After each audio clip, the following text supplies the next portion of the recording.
Hello and welcome to Teo Media Network. Today we have with us Pastor Chuki Morsi. No worries, hello. He's a dedicated pastor, a loving husband and father, and also an avid author.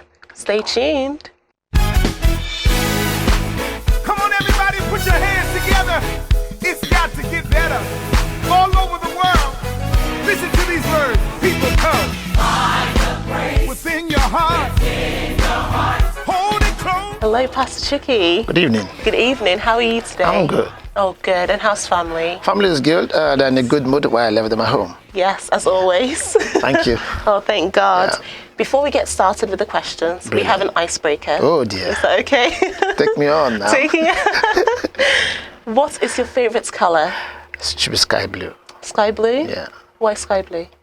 Oh, I think I'm one of them like this. It's not this sky blue? No, it's not the one. It's still blue. Yeah, it's blue. Yes. Yeah. You know what? I see you in blue quite often. Yeah. And Redemption Life International. Oh, it's grey. It's, because redemption stands for grey. So most times in the church, it's a grey color. These are the Grey. Yes. colors. Yeah. So most times It's we put on grey. As I drive grey car, Yes. just to match up that I'm redemption carrier. Redemption Carrier. Hallelujah. That's the dedicated pastor in you coming out. Thank you. Amen. Thank you. How did you find God, Pastor?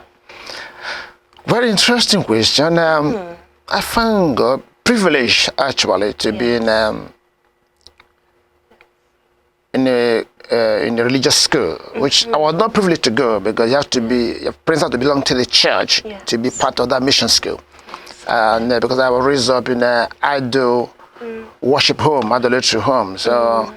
But because of the school, at one of the days, my what to call primary 6 then, which is about year 6 years this place now, and my good classroom teacher or taking us religious song. There's a friend for little children, and as I heard that song, they were singing, it make a different meaning to me than the usual singing of the song. So as I left that day, I could feel the impact that I would look for this friend. That good for little children because I was not enjoying home, but thank God that was the beginning of the journey and my life changed.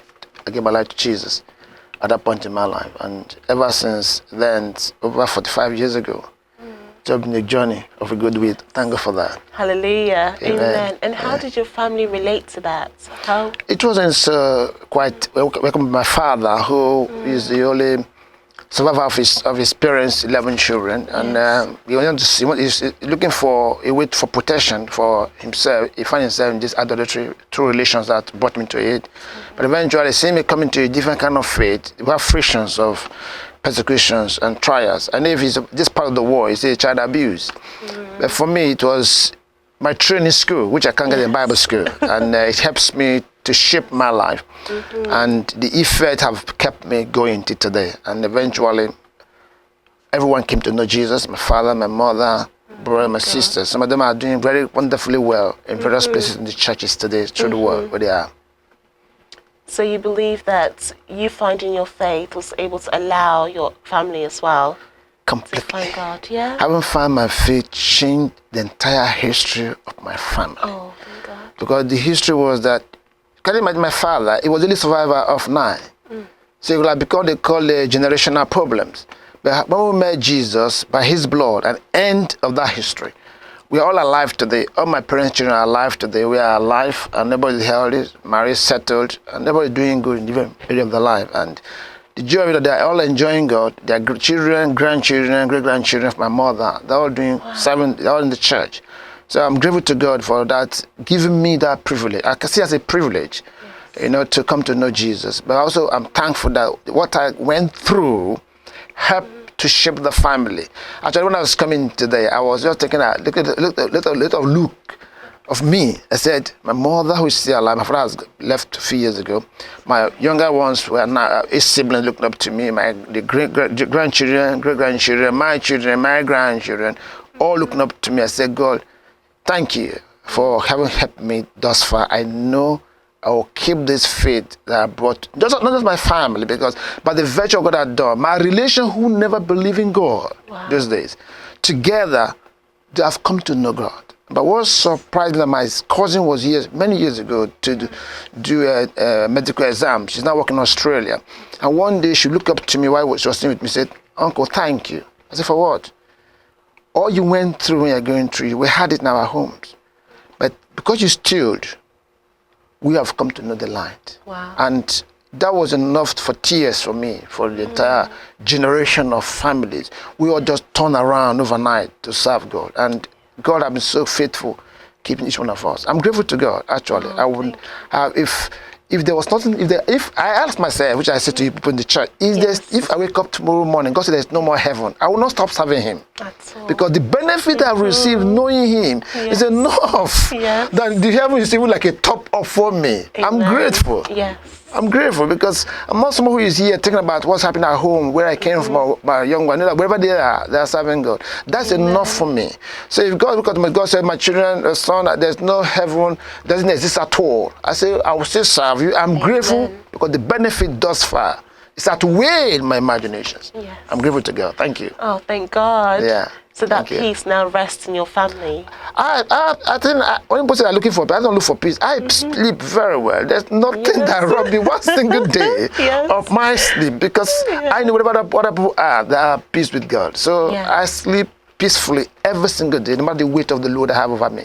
Yeah. That's fantastic to Thank hear. you. I'm so glad that God has touched you in such a way. I'm grateful to God. Yes. I'm grateful to God. That's fantastic. I'm grateful to God. Yeah. Honest. I'm more than grateful to God. Yes. You know, thank you. Thank you, God. Should I say this? I went out with one of my auntie today. She's doing her 70th birthday. And I went to get the venue. We were there together. And I said, oh, my 60th will be in the next 3 years and a few months. And they would look at me, they're not it. I said, okay, I'm not it. Okay. It's the grace of God. So I'm grateful to God. So there are a lot of things to rejoice for. Yeah. I'm grateful to God. Thank you nice for having me. Oh, no worries at all. You're welcome to Teo Media Network. Welcome. It's fantastic that you see God in that light as someone who provides for you, someone who gives you the desires of your heart, would you say? Yeah. Yeah? Yeah. That's fantastic. I'm grateful. And out of your family, how are you advancing God's kingdom? Yeah, God has been so good to us because we've been here in the United Kingdom for almost over 20 years now. 5 years to coming, I was privileged. I read engineering and had a good job working in Shell. And while I was there, God spoke to me saying, in the next 5 years, you'll be out of Africa, you'll be in that kingdom. How would I do that? I don't know how to do it. We need to go for a cross-posting job to get some opportunity there. But then and there, the time was coming, but you can see the heat of God. God was involved. And said, if you don't resign and go into the ministry, we'll be in trouble. So I quickly said, I'm going to obey you. I went to the ministry work, and it went fantastic. God helped us to build churches, and we were raising ministers, raising pastors, and we were just flourishing. And the flourishing was like a temptation. Why should you try when everything is going well for you now? Yeah. But the most important thing is the obedience. Yes. It's not what you're saying. It's obeying the heavenly call. That's why if you look at my Twitter lifeline, I put it there, obeying the heavenly call. It's already been there. It's my landmark or remembrance. It's not about what's around you, but obeying the heavenly call. And at the timing of that there I was, here in the United Kingdom. And I arrived safely with my family, and life has never been the same again. And here we are. And, so I got a job. When I came, I want to get to know the people. Because you're a teacher of mathematics or history, whatsoever. It's not about just you teaching, knowing what you want to teach. You have to know your student. Yes. If you know your student, because people have different mindsets of knowledge, you have to understand how to communicate to them. So I said, okay, I have to get a job with engineering skill to know the people. So I could pick up a job, which I was doing. I was working as a quality control engineer. So I was working in that company. I have over 200 staff to look after. So I get to know people at a different rank and far and relate to them and know them for who they are. And over time, I could know those who are in the lower, how they react, how they respond. I could learn their terms of language, a use of words, because I can't just come and say, I'm a pastor, start preaching today. I have to know them. I stay in their midst. I was there for over 10 years, walking in their midst. And having known the people, knowing how they handle issues, they react to issues, they respond to issues, and they deal with the issue, and their language and their terms of reference. I said, okay, now it's time for the ministry work. But before I was doing that, I was working to another local church to learn from them. They say, come and preach. No, I didn't come to preach. I want to be a missionary. I want to learn of you. Yes. I don't just come and say because I was a pastor somewhere in Africa, I want to jump into the system and show for something. So no, I stayed there. I was supposed to stay there for 5 years, but I stayed with the church for 10 years to learn of them. It was a multicultural church. I had to learn of them. There was a mixture of Asians, Americans, English, Africans, and different tribes were there. So I learned lots of stuff, how things are done. I choose not to stay at the front. I want to stay at the back. Get involved as a missionary. And that taught me some personal lessons of my own. So when the time was due, the church was so good to say, it's time for you to go now. I want to go. So you can't go. So I'm going, please. They say you can't go. So I'm going, please. So they asked me, okay, let us give you something to be doing here. I said, no, can you just release me? I want to be coming here to visit you. And God's so good. I left in Greece. They blessed me. They prayed for my family. They equipped us and asked us to go in Greece. But one of the pastors told me, no, we have one extra building there. Can you stay next to our door so it can be serious? So no, it's not. To destroy relationship and friendship. Yes. So can you just allow me to go far away from you? So I can always come and visit home. And which I did, which has helped me. But when I left, someone want to follow me. I said, no, you can't follow me. Just stay back there. It's you who will receive me when I come. So you can't follow me. You stay back here and look after this work we have built up. So when I come here, you are here to welcome me because things will change, new faces will come. I want to see that the old ones I see here when I come. If you follow me, I have nobody to see when I come here. Yes. And it's been so good. Each time I revisit the place, it's like, oh, the hero has come. I'm not the hero anyway. They all welcome me with joy and happiness. So we are doing a new virgin work on our own part, and God is helping us there by His grace. But each time I go, I see my first church here as a LM, as a place I call home, as my home church here. So each time I visit them, and very received. I'm grateful to God for the time I spend with them. Thank you. Thank God for that. So you 100%. So when you came from Nigeria, you came to England, and you were able to learn the ways of the people. Yeah. You went to a church and you fostered your own pastoral work, even though you were working back home in Nigeria. Yeah. So what kind of works do you work back home as well? Because I know that you're doing some charity work. Yes. Yes. Yeah, we did some little charity works in Africa, which when I came, you have to continue because while I was there, I have a pastor who, when I started to work in pastoral work in Africa, son was sick. And son was sick, he left, he went to, instead of taking to the hospital, he had no finance. So he went to go and pray. While he was praying, he was called back that his son had died, his first child died. It hurts me. Really, really hurts me. So when I came back here, when I came over here, I said, I'm going to start what I call, I was doing a little thing over there, but it was not named to it. It just helped as God prospered me. I worked a good job over there when I went into pastoral work. So I started what I call a missionary hospitality charity courses. I'm involved to help pastors who are limited, especially for their wife and children, because they're the one who suffer most when the pastor is away anywhere. Yeah. Because some of them have seen them hungry, so they're no clothing. I want that, which God helped me. I don't want pastor children to grow up and regret their father is a minister. So I hate that. And God helped me to have my children here. When I was there, my children having a good school. They came here, they continued a good school. Three of them are graduates, and I thank God for them. And except for the last two, you know very well who are coming. But the other ones find themselves to go to university and to be raised and trained. So I want to be a pastor's children and also are responsible children, not a burden to the society, but they contribute to the society and to the family. It encourage the work of God for the pastor. So I try the kind of missionary charity hospitality courses. What I do is that they're also with the community. There's some community in some far one of the states I lived in, because I didn't live in my own state. I actually lived most of my life in. There's a rural area because of bad governance. They're neglected. So sometimes when I go for pastoral conferences, for ministers' conferences to minister God's word over there, I carry the gospel to churches and to the community. So what we do is that we don't just preach the word of God as word of God. I have seminar for pastors on healthy living. So but not just about just Bible. No, it's not just kind of, but you have to translate the word of God into real life, because the real life that matters. So I have some seminars, some people I work with, like one of these magazines I have there. I have a doctor Yes. We work with, they have a charity. I work with their charity because I'm not there to Raham run Charity charity. Foundation. They have their charity foundation. They call it Raham Charity Foundation. Yes. So I work with the pastor there. She's a very nice, healthy woman. We have nurses that work with them. They have a pharmacy. They have a clinic. So we have a van. We'll go through some other ministers of ours. You can see I'm one of the faces there. If Oh, you see pastor. you see them. Oh, yes, yeah. I have some other pastors I work with. Oh, so, yeah. but something touched me 3 years ago. That was that one of the outreach I have for the church. After the preaching, we want to have a health seminar for the. We got a doctor who works in one of the teaching hospital come and offer speeches to the pastors.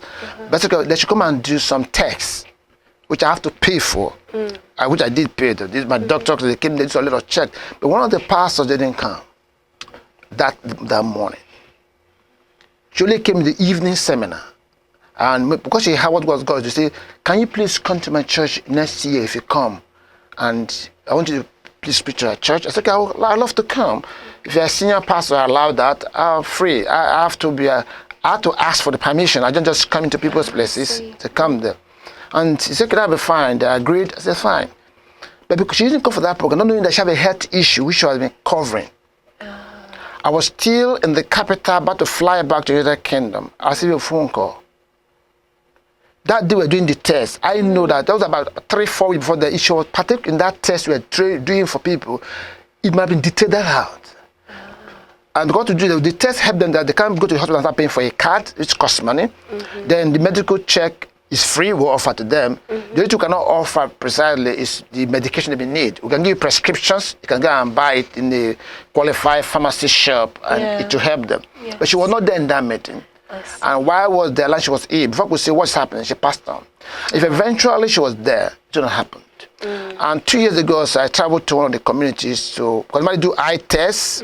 We do the last time we was screening for women, breast cancer, and the rest of them we're doing for women. You know, which you have, it was a very big hole we have to use for one community. But the community had to stop market, business that day. The chief of mission, everybody was there in the time of field up. Then we offered them some, because it was done in a Christmas period, we bought some rice, brought some clothes, which everybody carried along, and some of them we gave to them, and eventually to have a program. I could remember an elderly man met me and was greeting me for just one shirt he had.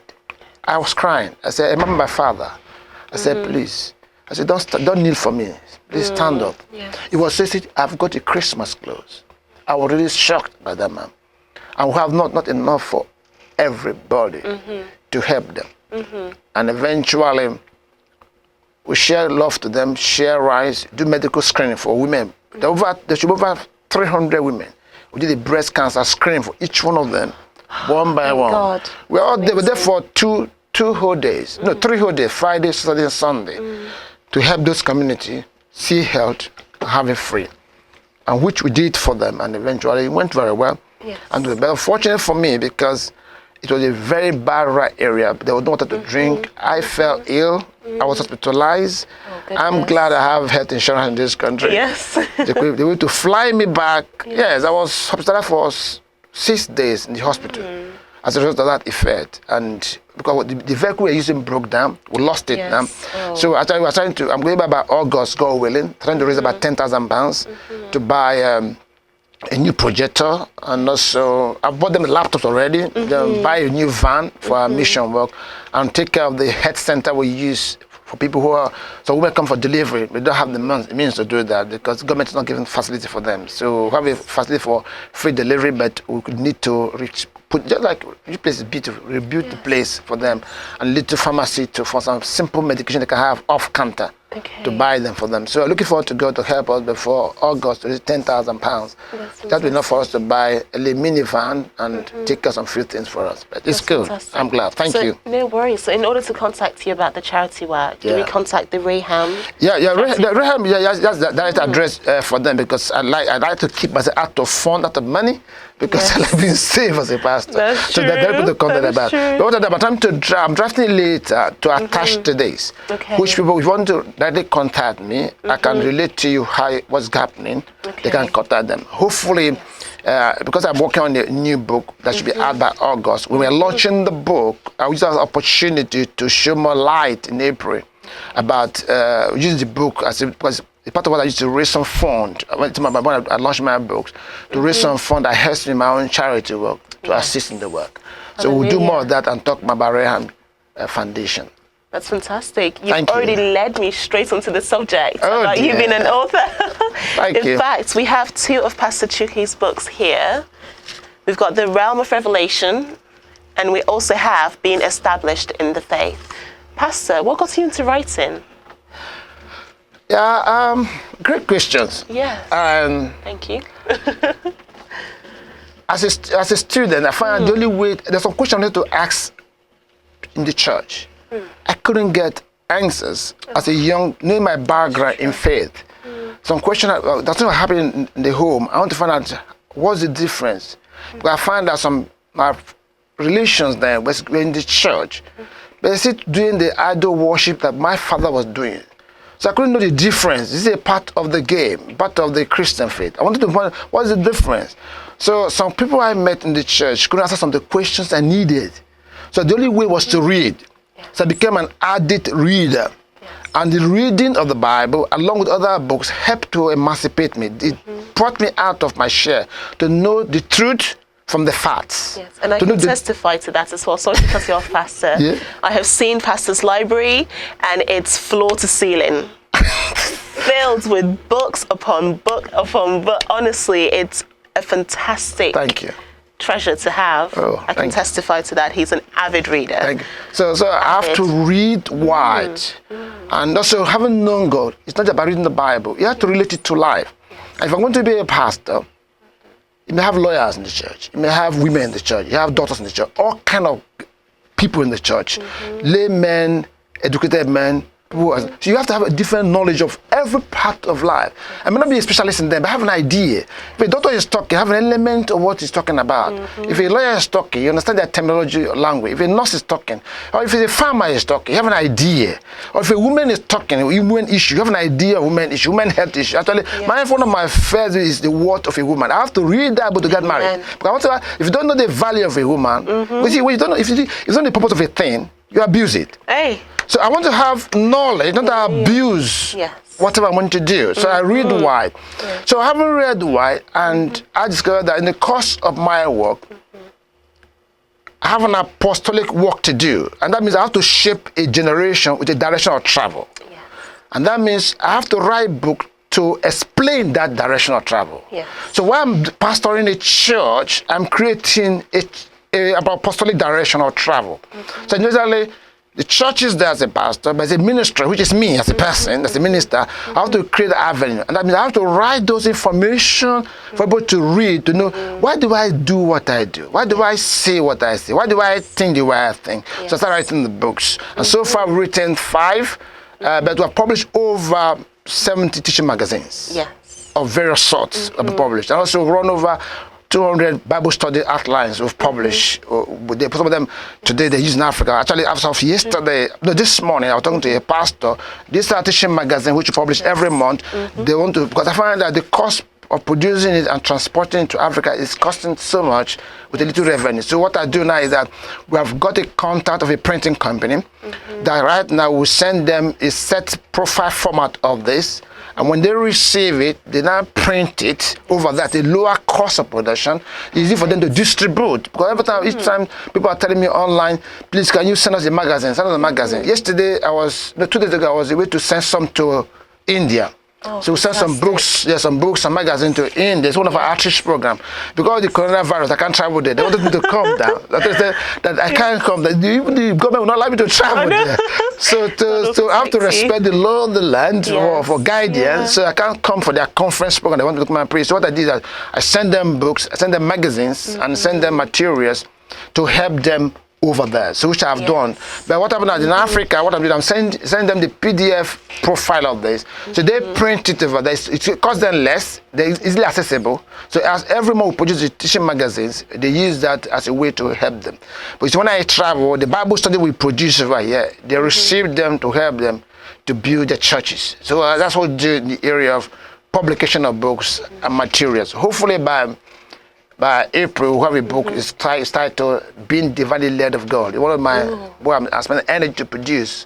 That book, we live in the days of deception of all sorts, and that book is meant to give guidance to young people. You want to get married, you want to do a business, you want to start a job, you want to a lot of stuff, questions in lives, and so running after a man, you can run after God. Amen. God still speaks today. It's revealing himself to them. The essence of that book is people rely on God, that God is faithful, He will do His word. Like I tell people in the church, don't follow me too closely. Follow the word. If you want to follow me, follow the word in me. Yes. Because if you don't follow me, if I miss it, you miss it. But if you follow me with the word of God, you will never miss it. Yes. And to help you. And if I have a derail, you will question me because the word is your guidance written to me. So I want people to relate to a minister through the word. So that essence of that book covers my guidance book all my life. So I spent a lot of energy for the last 20 years writing, putting information for this book that's coming up. Hopefully going to bless us and bless people. It will. 20 years of your life, your story, your experiences, God's word. Yeah, putting them. Very valuable. Yeah, thank you. Father, Pastor, yes. How can people connect to your ministry? Good. We worship in Bristol at the Beechwood Club or Hall. Yes. It's on Beechwood Road off Fish Ponds, just by Barclays Bank in the Fish Pond Road. This is a council property, but very unique and beautiful. There's enough parking space by the side because it's between a clinic surgery there. That's what we worship. If you come there in the morning by 9:45, we have tea and coffee fellowship. We call it fellowship. For 15 minutes. We don't rush into the church because people come to church, service, run away. But we believe in fellowship and worship. We believe in fellowship and worship. Yes. The aim is that I want you to know your brother, your sister, and get unique. One day, while I was staying in my old church, I went to a shop. There's somebody I see all the time in the church. He knows me as a pastor. That's not he saw me, turn his face off me. I said, he never knew me. I have to walk up to him and say, how are you? How's your wife? So you're my brother. You're not going to different heaven from me. So why are you going to be different because it's my skull, my skin, or what? Yes. Break that bond. Yes. So what you do is that 9:45 to 10 o'clock, want people to have what's called fellowship. Have a cup of tea or drinks, then interact with one another, relate. Then 10 o'clock service starts, and other things come, Bible studies, because like I say, you can miss my preaching, I don't mind, but don't miss the teaching of God's word. Because if teaching is instruction, it gives you direction of travel. The preaching is just to raise you up, and you can bust that if you want to bust that. But I want to see hear me. But the teaching of God's word is where we spend energy. You can ask questions of all sorts, and they'll be answered. You'll be in the will of God, so you can enjoy the benefit of serving God and what you do. So if you come to Beechwood Road every Sunday, 10 o'clock or 9:40, if I want to fellowship with us, we are there waiting for you to hear the living word of God. Amen. Amen. Amen. And as a member of Pastor Chuki's church, I can 100% testify to the wonder of his church. I used to go around different churches in Bristol to find the place that resonated with me. And when I walked into Redemption Life International, Beechwood Road, Beechwood Club, I'm still there now. Over a year later, I'm still there. He has a way of teaching the Word of God that makes it relatable, very practical. And like he said, the fellowship that you get, there are often times when myself and Pastor's wife, for example, we have to look at Pastor to gauge if we're talking too much, because we often overspend our fellowship. We enjoy the teaching that he provides for us, his insights to God's word, and we talk about that continuously. Amen. So do be sure to visit. You will not regret it at all, and God will reach you. Thank you. Through Pastor Chuki. Amen. Amen. Thank God. Amen. Pastor, do you have any final words for our audience? Anything you'd like to promote, to talk about? No.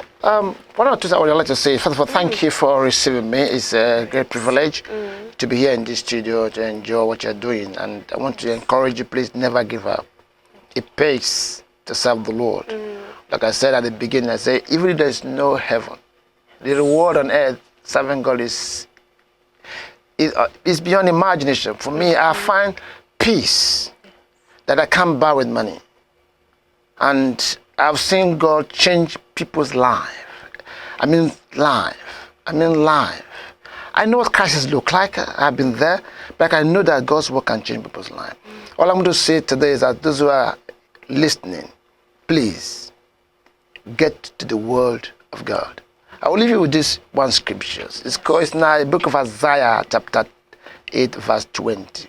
It said, to the law and to this testimony, if they speak not according to this word, know there is no light in it. The Word of God is the final thing. It's irrelevant who the title, the person who is talking, who is preaching, or who giving the testimony or whatsoever. If what they are saying does not make God's word emancipate you, pause. Don't jump into it. We live in the days people are running to and fro, looking for signs and wonders and miracles. You are a sign yourself. You are a wonder yourself. One of my books is captioned, being significance. It means God said, by this rod I will do sign. And finally, the rod became the Word of God, which is Jesus Christ. Amen. If you dwell in us, we are made for significance, and we are the showcase on that. So I'm grateful to be here. All I could say is that if you need any of our books, if you come to the church, we'll direct you, but they're available on Amazon.co.uk or .com. They're available in Nobles and Benny's. The books are there. You go to Cornerstone, is it Cornerstone, one of them? They're there. Any leading bookshop, you will always find, if you've forgotten anything about the book, just type my name, Chucky Mossy, for sure. Don't have to put the password, just say Chucky Mossy. Hey, it will turn out. You have our website, we have about 4 websites that runs, one for the church, one for the ministry, and one for the teaching magazine that we just talked about. You also, Facebook, we're there. They're also in they're in Instagram. Yeah, people are saying Instagram program, so people are there, and to showcase what we do. But above all, what's important is that wherever you are, get committed to God. You will never fail you. I've seen God change not just me, my family, my relations, and all over the world. Today somebody called me from Africa, counseling, pray. I'm not there, but we're still doing the work. Yesterday, the same thing. So all I will say to you, God bless you all. I'm privileged to be here. May the Lord keep you all. As 2032 said, I commend you to God, to the word of His grace, which is able to build you up and give you an inheritance among all them who are sanctified. Assess God. You have something to inherit with God. God bless you. Amen. Thank you for having me. No, thank you so much for coming, Pastor. I appreciate it. Thank you. God bless you so much. Thank you. Thank you for having me too. Thank you. Thank you. Thank you. Pastor Chucky Mossy. If you want to contact him, type in his name on Google. And guys, thank you for tuning in to Teo Media Network. See you soon. Bye. And you too. Bye-bye. God bless you.